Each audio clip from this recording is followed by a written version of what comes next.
องค์ต่อของโรงงานในป่าหนึ่ง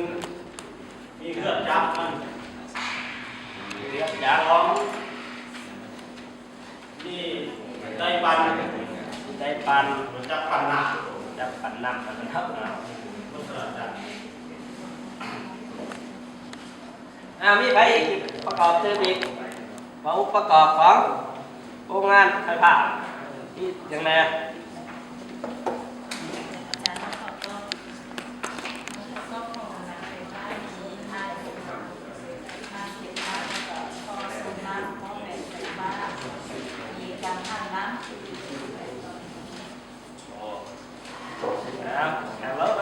อาจารย์สรุปขึ้นแล้วนั่นเอง